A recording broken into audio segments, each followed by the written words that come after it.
If your Wi-Fi network has recently changed and your PS5 is no longer able to connect, first, go to the gear on the upper right corner of the screen.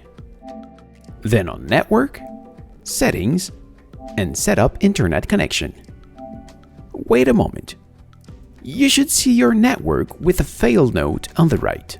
Select your network with X and go to Advanced Settings.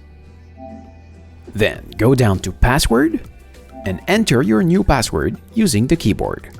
You can get a display with the option on top of the keyboard. Finally, confirm with R2 and press OK. Wait a moment, it may take about a minute.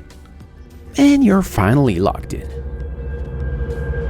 So, this is it. Thank you for watching. I hope it helps. If yes, please make a thumbs up and don't forget to subscribe so you can find me back easily next time you need help. Now, if you have any question, please ask in the comment below. I read absolutely everything and I'll maybe even make a video just for you.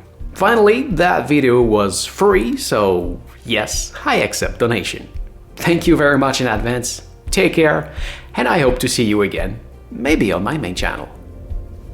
See ya!